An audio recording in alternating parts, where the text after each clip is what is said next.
Kita menggali mindset dari para capres dan cawapres ini terhadap itekin tadi. Itu kita PPI akan melaksanakan Presiden Lecture. Jadi Presiden Lecture untuk itu melihat visi misi mereka terhadap ITEK. Kalau kita lihat R&D expense, memang kita masih rendah. Masih rendah. Bahkan saya bisa menyebut masih sangat rendah. Sangat rendah. Ya? Sangat rendah. Jadi kalau angkanya belum terlalu pasti ya, banyak survei, banyak riset, tapi di zaman kepala LIPI waktu itu Pak Bambang, kita waktu itu ada data, ya kalau nggak salah itu 0,1% itu GDP ya.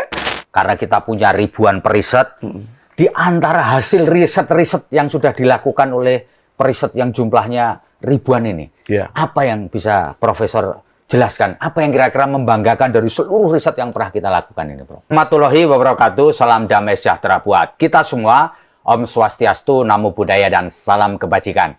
Saya Febi Mahendra Putra, Direktur Pemberitaan Tribun Network. Tribuners, dalam sebuah masyarakat dan dunia modern, peneliti merupakan sesuatu yang sangat penting. Karena bagaimanapun kemajuan sebuah bangsa ditentukan bagaimana para peneliti, para ilmuwan bekerja. Dan telah hadir bersama dengan saya dua orang peneliti, pakar juga tentu saja. Dua beliau ini tergabung di dalam Perhimpunan Periset Indonesia, Badan Riset dan Inovasi Nasional, atau disingkat BIRN bacaannya, BRIN. Beliau adalah Ketua Umum Perhimpunan Periset Indonesia, Profesor Syahrir Ika, dan Ketua Dewan Pakar Perhimpunan Periset Indonesia yang juga PLT Kepala Lembaga Ilmu Pengetahuan Indonesia periode 2017-2018. Beliau adalah Profesor Dr. Insinyur Bambang Subianto MSc. Saya akan sapa kedua beliau. Assalamualaikum. Waalaikumsalam warahmatullahi Pak Bambang dan Pak Syahrir. Waalaikumsalam. Luar biasa kita bisa bertemu kali ini. Saya mau ke Pak Syahrir dulu, Profesor Syahrir. Izin. Prof, bisa dijelaskan nggak PPI ini apa? Supaya kita semua tahu, penonton kita, pembaca kita tahu. PPI ini apa dan fungsinya apa sih? Silakan, Bob. Ya, PPI ini kepanjangan dari Perhimpunan Periset Indonesia. Kita biasa sebut panggilan biar cepat itu PPI. Ya. Nah, Perhimpunan Periset Indonesia ini sebenarnya cikal bakalnya dulu namanya Himpunan Peneliti Indonesia. Nah, dulu singkatannya Himpenindo. Ya. Nah, kemudian di BPPT itu teman-teman Perkayasa juga punya satu himpunan. Ya. Namanya Himpunan Perkayasa Indonesia. Nah, pada periode transisi dari Kementerian Lembaga Periset Kementerian Lembaga dan lembaganya itu bergabung ke BRIN. Kemudian terpikirkan organisasi-organisasi profesi yang waktu itu yang besar dua itu. Nah, ini bagaimana kalau bergabung aja? Disatuin disatukan. Gitu ya? Nah, tapi di luar dua ini masih ada 9 lagi yang ya mungkin jumlah orangnya jumlah perisetnya itu belum banyak. Nah, tetapi kalau setelah digabung ini dua yang besar tuh kira-kira jumlahnya hampir mencapai 9.000. Ya.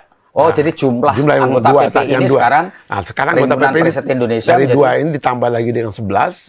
11 itu antara lain data analis, Ritkayasa, tenaga nuklir, dan lain-lain ya, kebun rayaan, itu masuk semua, menjadi jumlahnya sekarang itu sekitar 10.000. Dari 10.000 itu yang aktif artinya yang sudah mendaftar sebagai anggota PPI, itu jumlahnya 7.800 sekian. Ya. 800 sekian. Nah, data terakhir malah sudah melewati 8.000 per hari ini ya. Nah, fungsi daripada organisasi profesi periset itu sebenarnya fungsi itu ada 3 yang paling utama. Ya. Pertama adalah tugasnya ini menjaga etika daripada periset ini. Nah, para periset ini mereka kan jadi menjaga etika nomor 1. Etika nomor 1.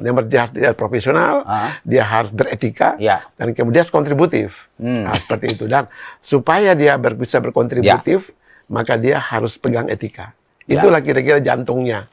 Nah, kemudian yang kedua, di dalam proses melakukan periset itu sendiri, mau buat penelitian atau membuat inovasi dan sebagainya, itu mereka biasa bersentuhan dengan publik, dengan masyarakat. Nah, seringkali ada perdebatan di situ. Hasil penelitiannya bisa didebat oleh masyarakat, bisa juga disu oleh sejumlah masyarakat, dan sebagainya. Hasil inovasinya barangkali juga diperdebatkan. Mungkin para perisetnya akan mengalami tekanan gitu.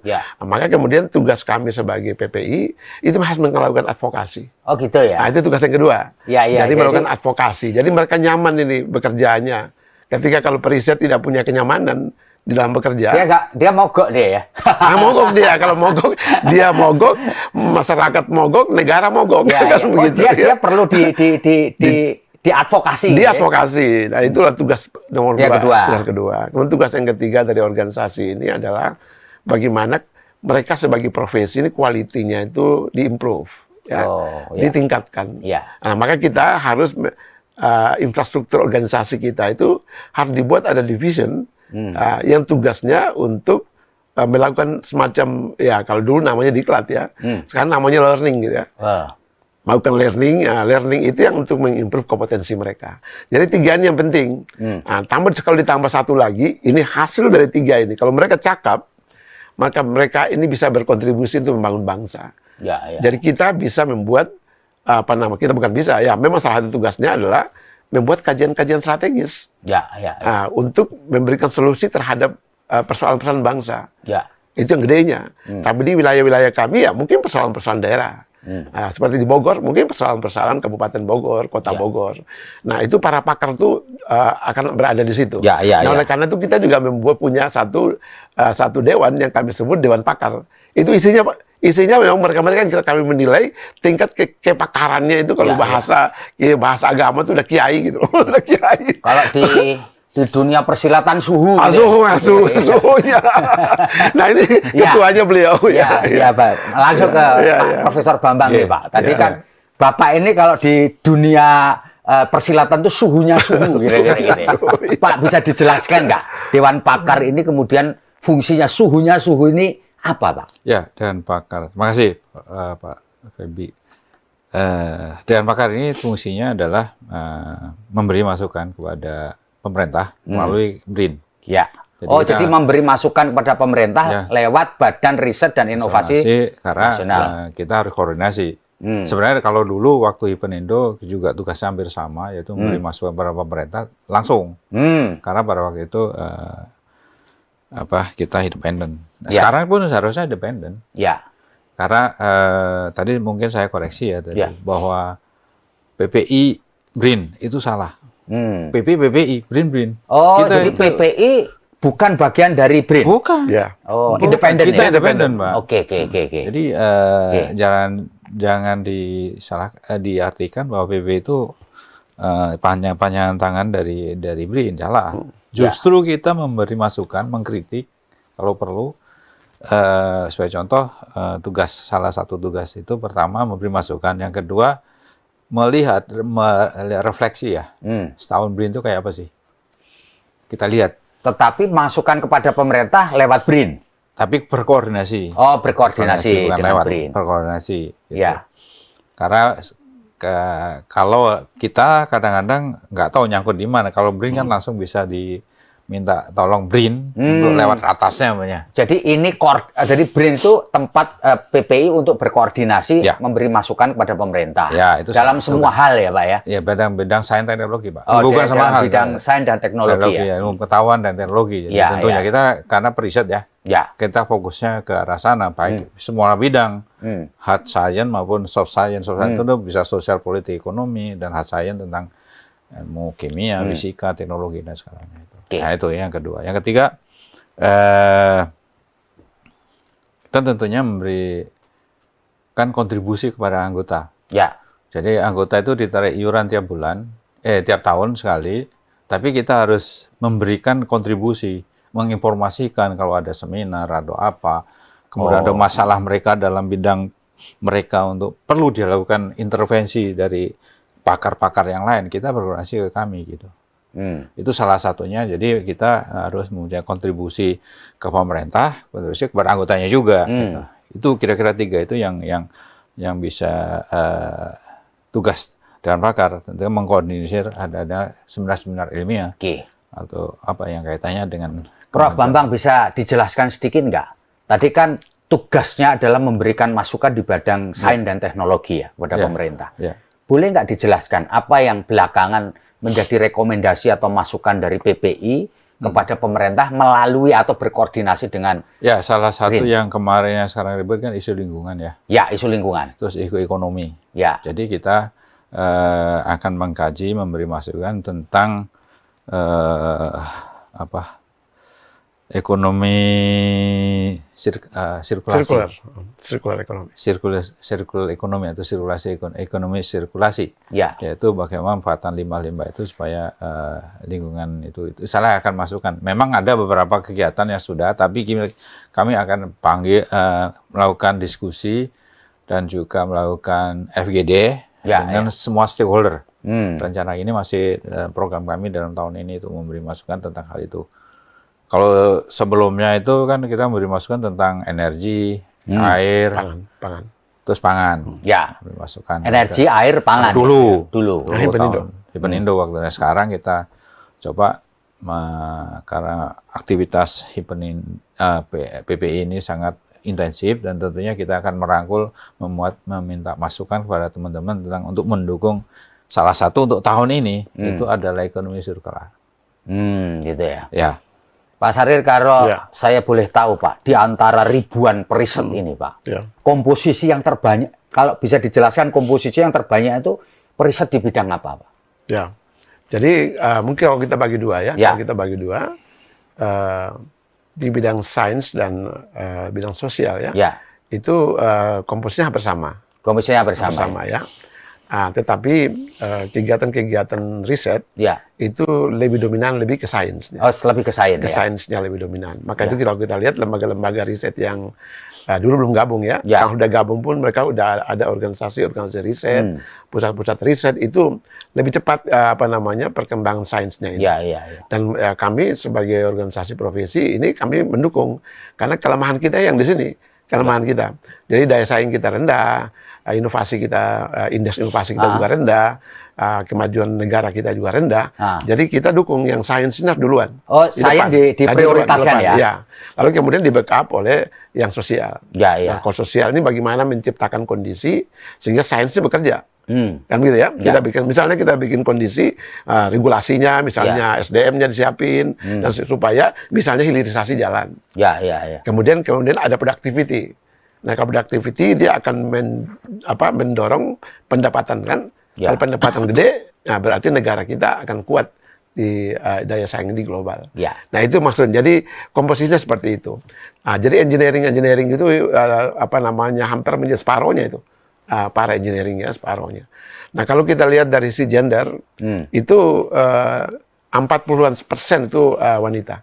Jadi kita perempuan itu perempuan ya. Jadi ini mungkin publik belum paham ini ya. Ternyata banyak sekali gender yang perempuannya ini punya minat menjadi periset ya. Mereka secara ada riset yang mengatakan bahwa mereka lebih tekun gitu. Oh, lebih tekun. Lebih tekun ya, lebih fokus gitu ya, lebih telaten gitu. Nah, jadi itu satu hal yang bagus. Nah, kemudian yang kalau kita lihat dari sisi komposisi bidang ilmunya itu sebagian besar pertanian ya. Pertanian. Kalau bidang ilmunya ya, bidang ilmu pertanian. Hayati ya. Sebenarnya cocok sama kondisi Indonesia ya. Iya cocok, karena kita potensinya di pertanian. Jangan sampai kita impor terus gitu ya. Jadi ini kita dorong kompetensi mereka terus bagus, mereka diberi ruang yang lebar untuk bisa melakukan karya-karya sehingga pangan kita ini kalau bisa kita mandiri kan. Nah, kedaulatan pangan kan masih statement ini. Nah, kalau ini mereka mempunyai iklim yang bagus, insya Allah kita bisa meraih apa yang kita sebut kedaulatan pangan itu. Profesor Sarir, ini orang kan kepingin tahu juga ya, karena kita punya ribuan periset, di antara hasil riset-riset yang sudah dilakukan oleh periset yang jumlahnya ribuan ini, apa yang bisa Profesor jelaskan? Apa yang kira-kira membanggakan dari seluruh riset yang pernah kita lakukan ini, Bro? Ya, jadi kalau dulu, jadi ini kita bagi dua dulu ya. Ya, nggak apa-apa. Ya. Kalau dulu sebelum bergabung, itu kan para periset itu mereka membackup kebijakan-kebijakan di kementeriannya. Jadi misalnya kalau saya akan ngambil contoh kami di Kementerian Keuangan misalnya. Kalau Kementerian Keuangan kan bagaimana kita jaga fiskal itu sustain, kan gitu ya. Sistem keuangan kita tuh stabil. Nah, seperti itu ya. Inflasi bisa terkendali, risiko utangnya bisa kita kelola gitu. Ya. Sehingga bangsa ini, nah tugas para periset di bidang ekonomi tugasnya itu. Ya. Jadi kalau kita bisa lihat misalnya sebuah kebijakan ekonomi yang bisa membuat negara ini maju, ya punya daya saing, itu kontribusi dari para periset. Ya. Jadi riset itu berbasis kebijakan itu berbasis riset. Jadi salah satu kebanggaan kita adalah ya kebijakan-kebijakan di negara ini itu berbasis riset. Kalau bahwa itu belum terlalu berkembang, oke, tetapi itu udah menjadi model bisnis. Jadi policy berbasis riset ya. Iya, betul. Ya. Periset kebijakan yang berbasis riset itu terukur. Ya. Jadi dari masalah jelas, solusinya jelas, metodenya valid, sehingga terpercaya. Jadi nyaman ini presiden ngambil keputusan nyaman, menteri ngambil keputusan nyaman, kepala badan ngambil keputusan nyaman, sampai kepala daerah nyaman. Bahkan kami mendorong supaya bupati dan wali kota, para gubernur, mereka ngambil kebijakan di daerah itu juga berbasis riset.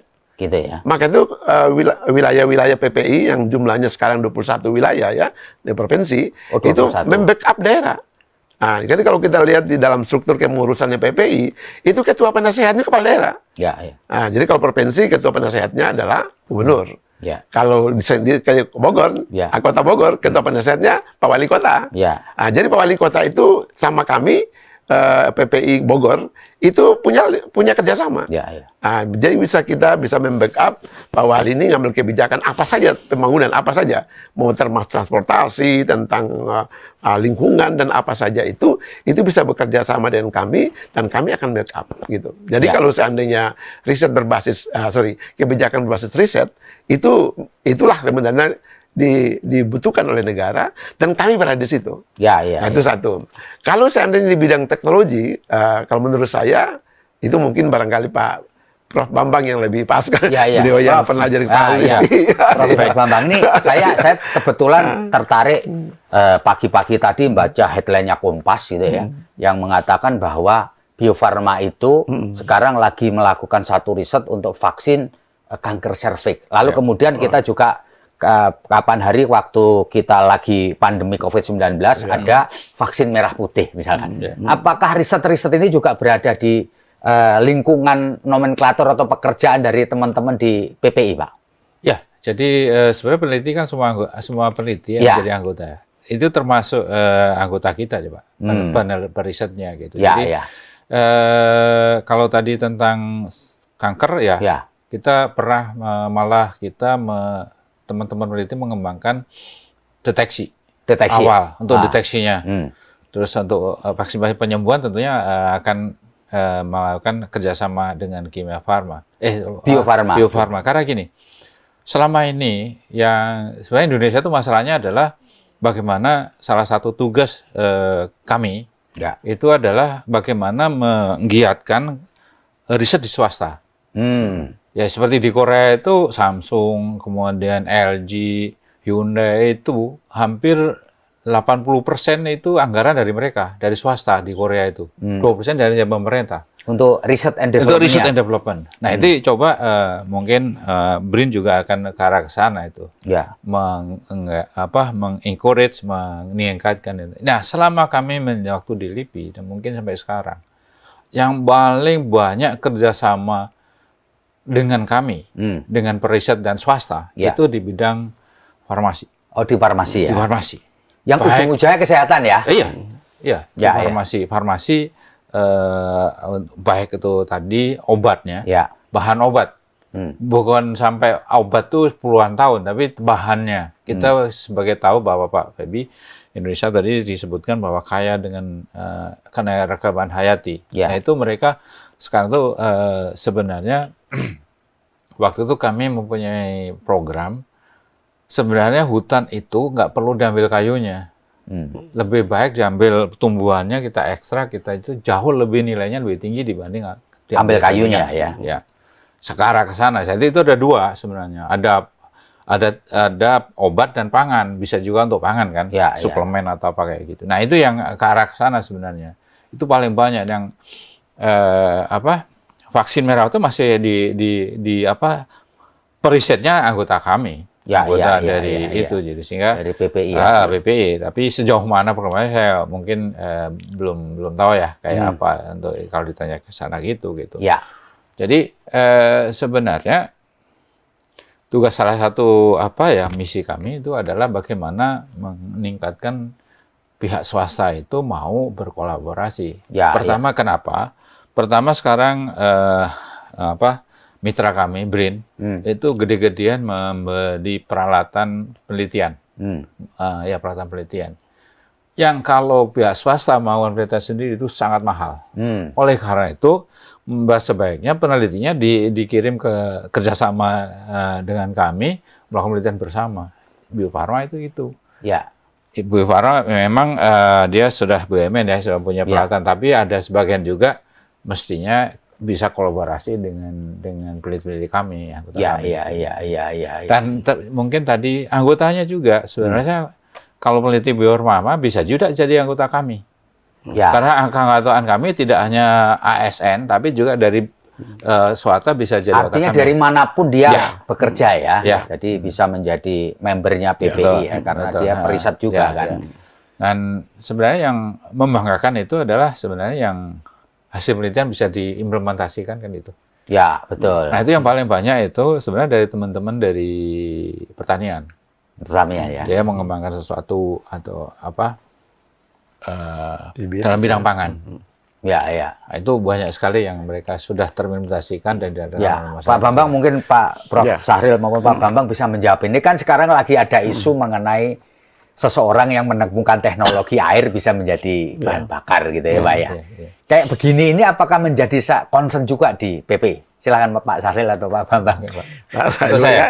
Beliau.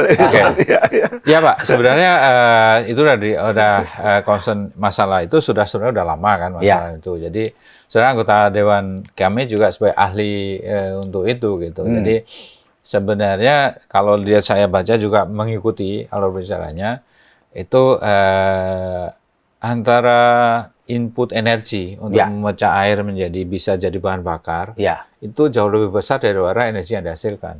Teori itu yang sebenarnya yang sedang diteliti dan di teman-teman dari peneliti anggota peneliti sudah akan melakukan mengecek. Oh gitu ya. Tetapi kan Nikuba ya, Pak Nikuba itu nama teknologinya itu sebenarnya beliau sendiri nggak fair. Yang penemunya itu mau dicoba diteliti kita bareng-bareng nggak merasa bahwa tidak perlu. Oh ya. Jadi menutup diri lah ya. Sehingga langsung dijual ke Italia.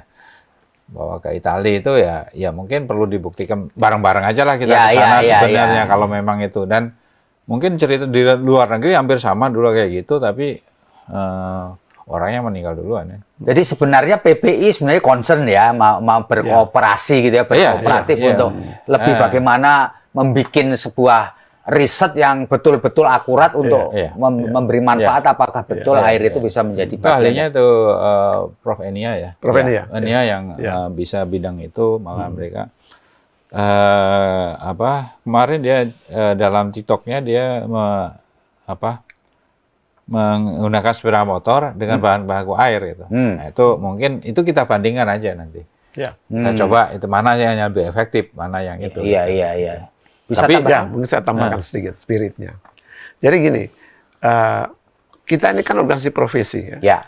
Profesi itu artinya orang yang berpengetahuan dan punya keahlian khusus. Orangnya. Siapapun orang itu.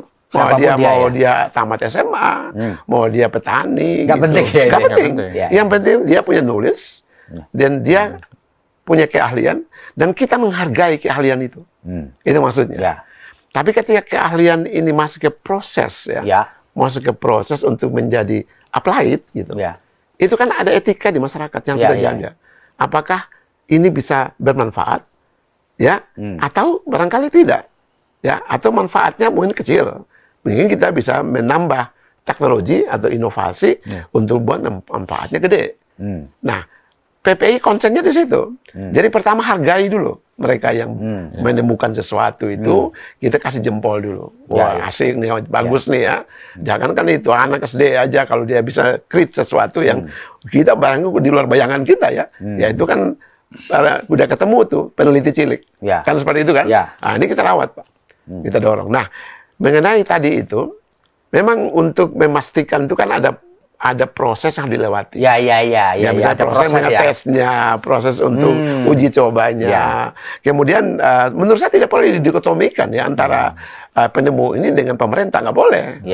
Tidak boleh dikotomikan. Pemerintah itu pasti menghargai masyarakat, apalagi anak-anak bangsa yang punya karya seperti itu. Tetapi di sisi lain pemerintah itu bisa nggak memanfaatkan ini menjadi berguna kan gitu. Berarti harus dievaluasi kan gitu. Nah itu yang saya lihat pemerintah dalam hal ini BRIN itu melakukan sesuai dengan prosedur riset dan inovasi yang ada di BRIN. Dan ini proses yang mestinya masyarakat itu tidak perlu mencurigai macam-macam. Jadi nggak perlu boleh a priori dulu ya, nggak boleh. Ini proses gitu, proses dan tugas wajar, kan, wajar tugas pemerintah itu memastikan kan. Nah, karena banyak teknologi yang bisa itu secara nulis itu oke, tetapi aplikasinya belum tentu oke, Pak. Kan begitu. Saya masih ingat tuh misalnya zaman dulu saya diterangkan profesor saya ada teknik sentrifugal ya untuk bisa memastikan kalau kita kawinkan ini antara jantan dan betina atau wanita dan pria gitu ya. Nah, ini kemudian kita bisa setel untuk menjadi pria semua. Kita bisa setel untuk wanita semua. Tetapi secara etik mungkin tidak.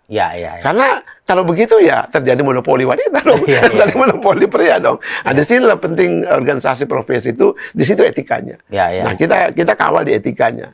Sementara polisi sampai aplikasi dan semua itu pemerintah mengawalnya. Jadi kita kerjasama. Kerjasama, di kolaborasi. Menurut saya ya itu kita hargai temuannya, tapi untuk sampai kepada itu dilaksanakan, dimanfaatkan untuk kemaslahatan bangsa, untuk meningkatkan itu perlu ada dikawal pemerintah supaya pas gitu. Pak Saril memaparkan Pak Bambang. Belakangan memang beberapa waktu yang lalu tuh banyak sekali yang orang meragukan hasil riset-riset yang dilakukan oleh orang-orang awam. Orang-orang biasa gitu ya. Lalu kemudian memunculkan isu fake gitu ya, penemuan-penemuan palsu gitu ya. Apakah PPI juga punya concern buat supaya tidak muncul atau masyarakat perlu ada pengimbang bagi orang-orang yang mengaku-ngaku, Pak, melakukan riset lalu menemukan inovasi-inovasi di berbagai bidang gitu ya. Bagaimana menanggapi ini, Pak Bambang? Ya, seperti yang kata tadi. Jadi kita pertama menghargai dulu. Yang temuannya itu. Untuk itu mari kita buktikan secara saintifik. Itu yang benar. Harusnya kita kan periset science and technology-nya. Nah, sainsnya itu seperti apa gitu. Nah, kalau memang sudah kita temukan sainsnya itu baru, kemudian kita lanjutkan namanya kalau inovasi itu harus bisa digunakan sampai implementasi, bisa diimplementasikan. Nah, itu kita bantu. Kita dukung itu dengan peneliti itu kita masuk bersama-sama dengan para penemu itu gitu loh. Sebagai contoh kita dulu para peneliti atau BRIN atau LIPI itu mengadakan expo, Pak. Hasil penelitian yang melibatkan anak mulai dari SD sampai perguruan tinggi, sampai masyarakat. Itu kita lihat itu. Dulu ada anak SD yang simpel ya. Bagaimana menemukan bahan pengawet di bakso, dia gampang. Dia pakai cotton bud, dicelup dengan kunir. Kalau ada perbedaan, itu ada perubahan warna, itu udah ada. Itu kita hargai itu. Nah, anak ini kalau bisa kita didik, waktu kita usulkan diberi beasiswa sampai perguruan tinggi, karena udah dari kecil itu yang kita itu karena. Nah, kalau memang nanti ada masyarakat itu dan berguna dan itu kita support. Itu karena mungkin dengan support mungkin kita memberikan rekomendasi kepada BRIN yang mempunyai anggaran penelitian, tolong ini bisa juga seperti itu nanti. Itu kegunaan kami gitu loh. Itu. Jadi nomor satu menghormati dulu ya. Menghargai dulu ya. Lalu kemudian tahap berikutnya kita buktikan lah karena kami kan periset scientist. Makanya kita harus saintifik kita buktikan dulu. Ya, supaya ini tidak menimbulkan keraguan-raguan ya. Yang itu yang supaya tidak hoax atau penjelasan seperti ini gitu. Ya.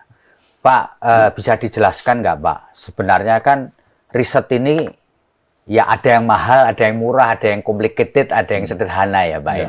Tentu semuanya memerlukan biaya. Selain tentu saja tools atau alat. Apakah sebenarnya di kita ini support terutama dana, baik itu dari pemerintah maupun non pemerintah itu sudah berjalan baik atau memang kita masih kalah jauh dari negara-negara lain? Silakan, Profesor Bambang atau Profesor Sahrir bisa jelaskan.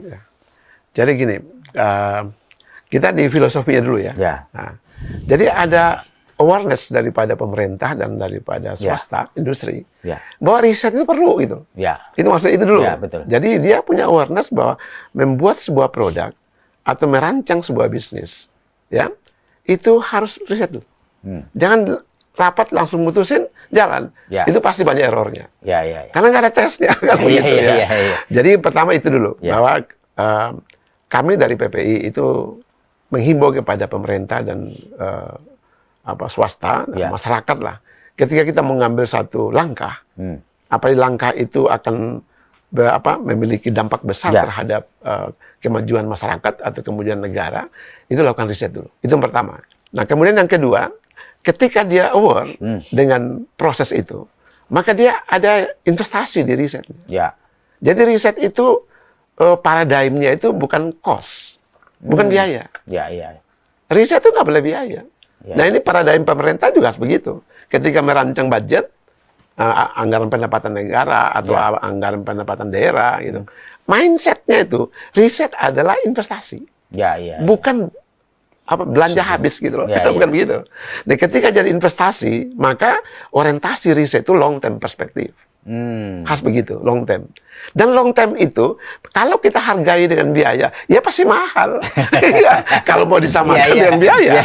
Tetapi kalau orang yang meraih kemajuan masa depan, dia tidak menyebut biaya. Berapapun yang keluar uangnya, tetapi untuk pencapaian terbagus di masa depan, itu investasi namanya.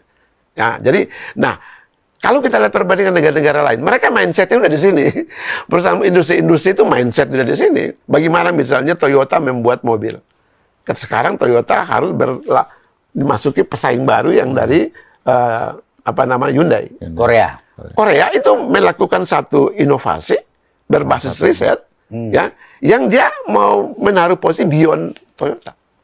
Akan mengalahkan Jepang. Nah, seperti itu ya. Ya tanpa lakukan itu, tidak mungkin Korea seperti ini. Ya seperti itu loh. Sekarang pertanyaannya, berapa investasi riset yang dikeluarkan oleh Hyundai? Itu kan sangat besar, Pak. Tapi mereka udah leader untuk beberapa hal. Nah, gitu ya. Itu satu. Yang kedua. Kemudian yang ketiga adalah masalah R&D expense. Nah, kalau kita lihat R&D expense, memang kita masih rendah. Bahkan saya bisa menyebut masih sangat rendah. Sangat rendah. Jadi kalau angkanya belum terlalu pasti ya, banyak survei, banyak riset, tapi di zaman Kepala LIPI waktu itu Pak Bambang, kita waktu itu ada data, ya kalau nggak salah itu 0,1% itu GDP ya. 0,1%. Ya, jadi aset Republik ini kira-kira kalau kita valuation dengan hari ini, kurs hari ini, maka nilainya hanya 0,1%. Nah, sementara negara-negara di tetangga kita seperti Malaysia, Singapura, ya, Thailand ya, mereka sudah di atas 5% ya. Satu digit lah. Sudah satu digit. Kita 0, tapi mereka udah. Ya, jadi kalau kita banding ya, bila kita ambil ilmunya, misalnya R&D expense itu investasi untuk sebuah kemajuan, maka kemajuan kita itu kalah 5 kali lipat. 2 kali lipat, tergantung rasio tadi itu, Pak. Nah, seperti itu. Jadi memang daya saing kita nggak ada kalau kita tidak majukan riset. Nah, tapi saya bilang tadi, riset ini harus ada awareness dari pengambil keputusan atau pengambil kebijakan. Nah, ketika dia aware, maka ada investasi. Itu maksud saya.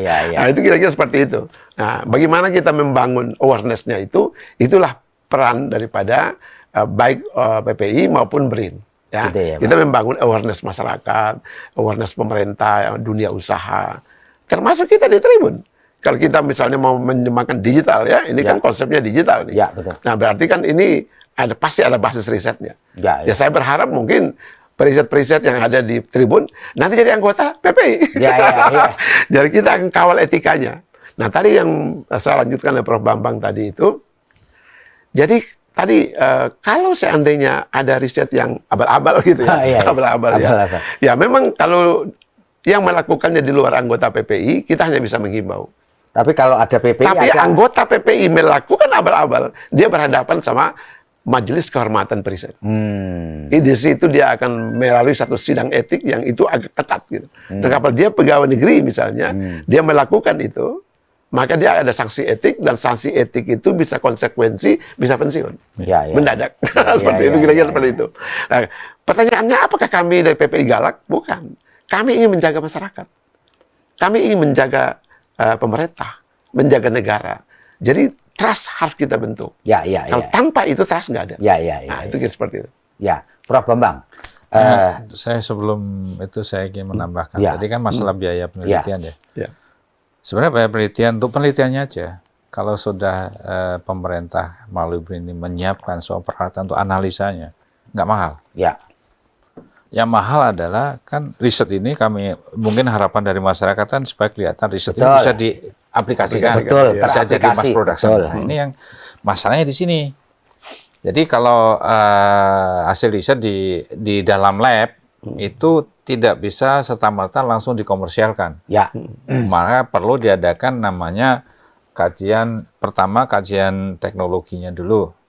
Yang kedua, kajian teknoekonominya. Nah, kajian teknologi ini, apakah skala lab itu kalau di skala besar mass production itu ternyata masih banyak masalah. Disitulah yang banyak menggunakan anggaran. Oh, di situ dibanding risetnya awal. Risetnya sendiri. Itu ya sekitar 300-500 juta lah sekali ini. Apalagi sekarang penelitinya dulu yang mungkin 200-300 cukup.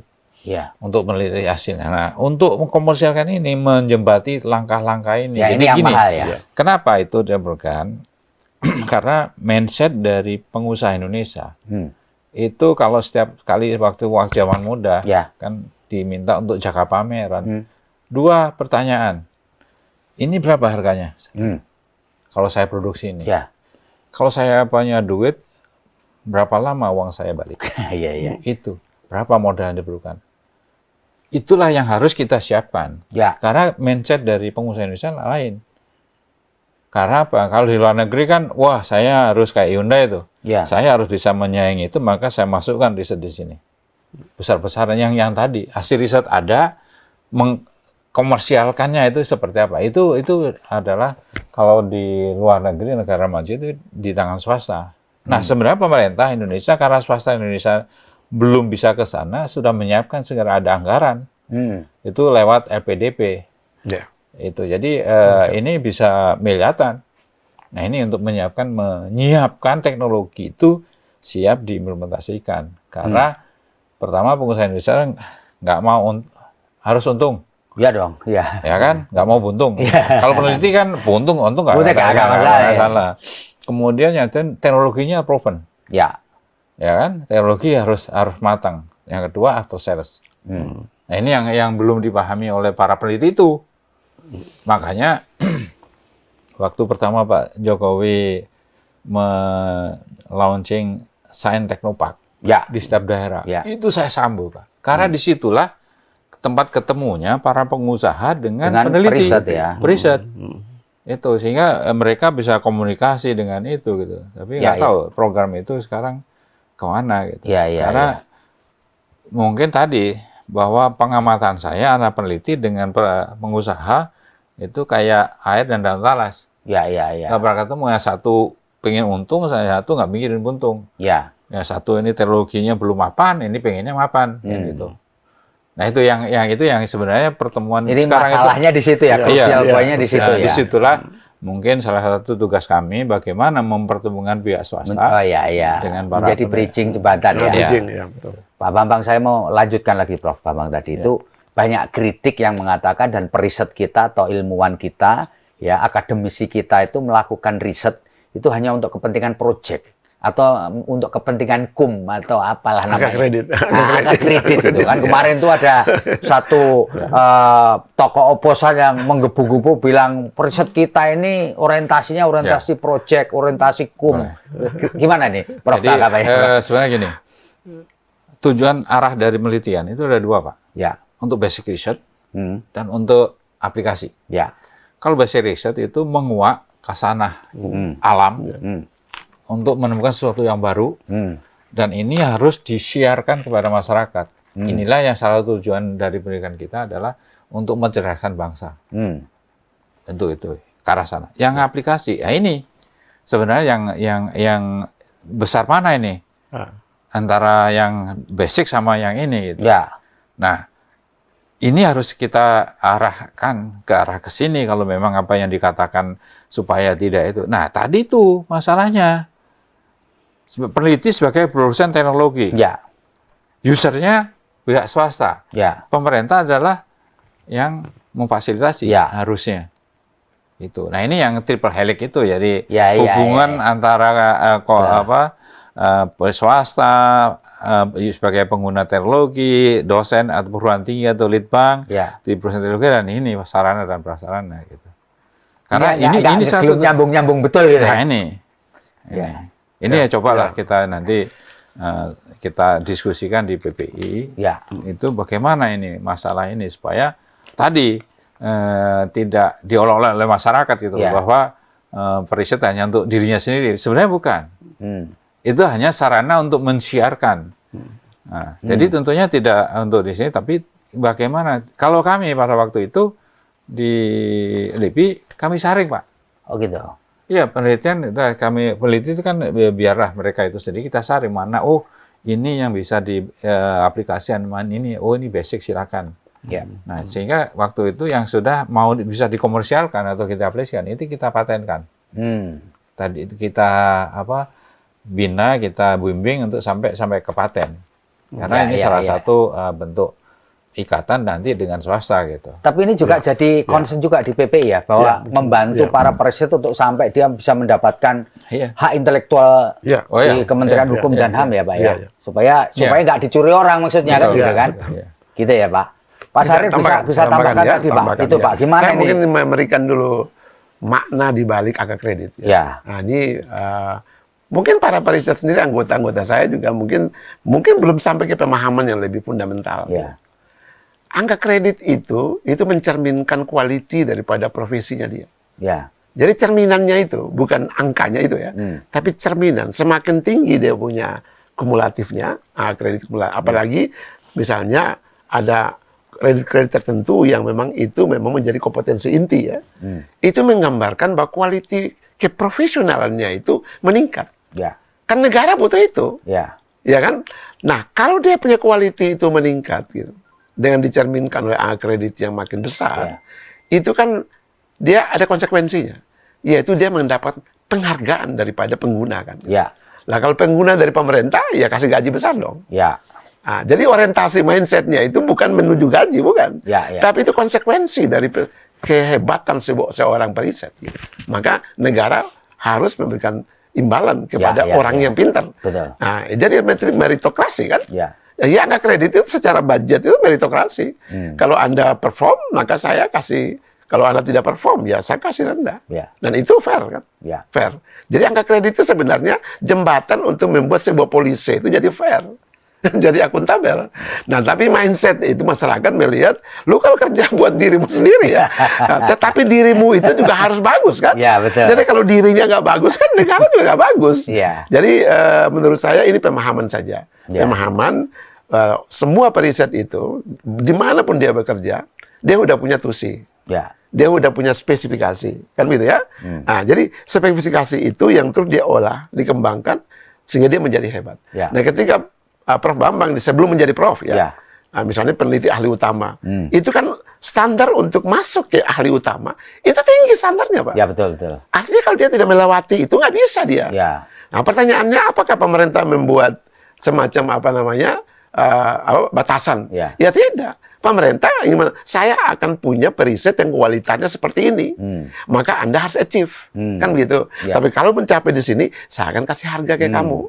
Nah, jadi itu kira-kira dua hal yang secara periset dan secara pengguna periset itu dua-dua punya kepentingan. Dan ini tinggal disatuin aja. Yang tadi itu saya menghimbau kepada masyarakat, ya mungkin mari kita lihat yang benar sih, mindset yang benar itu apa sih?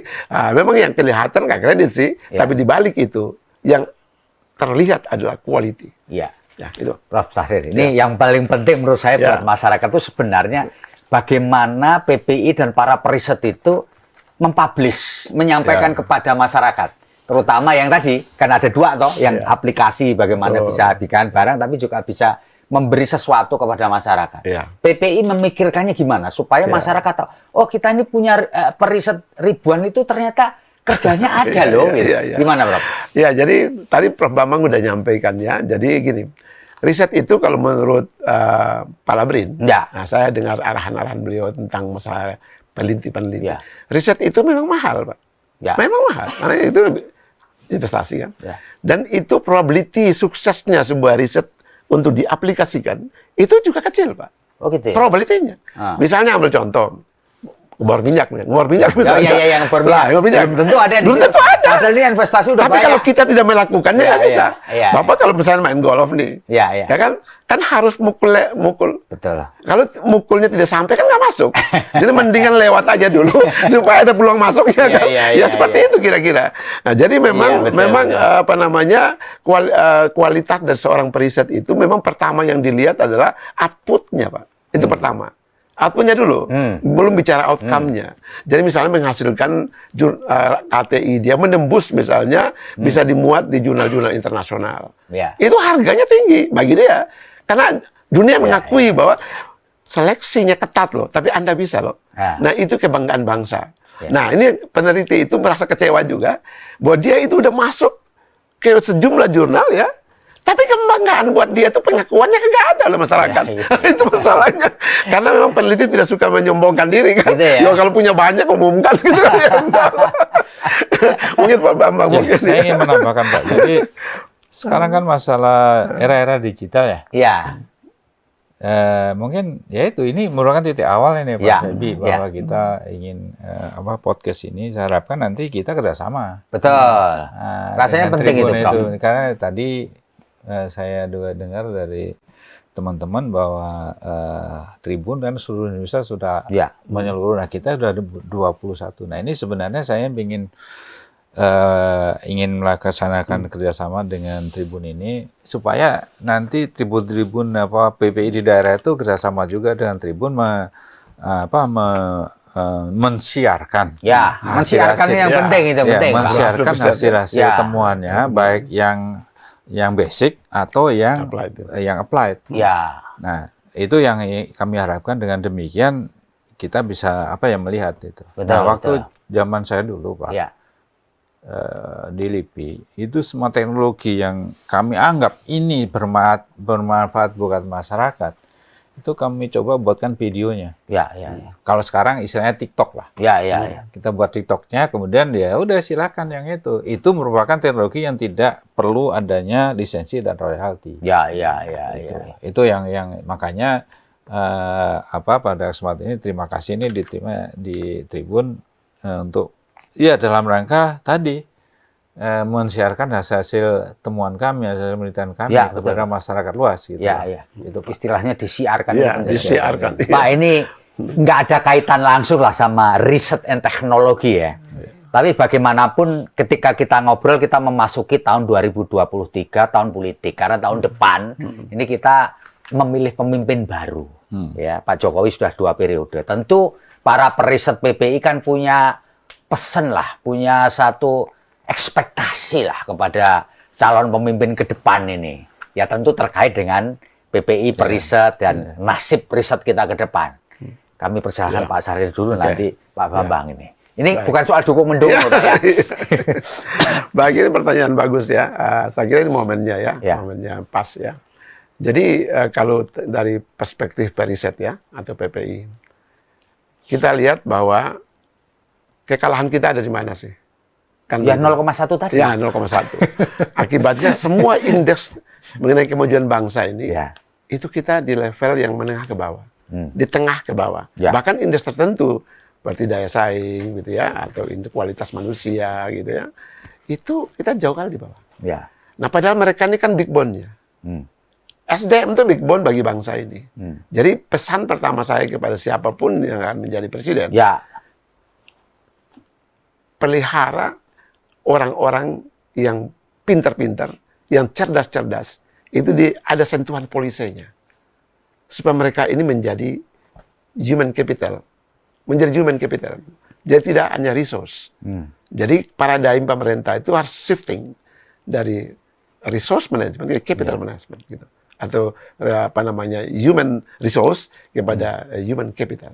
Nah ketika kita bicara human capital, maka kami akan menghimbau kepada calon presiden bahwa investasi di bidang human itu dibesarkan.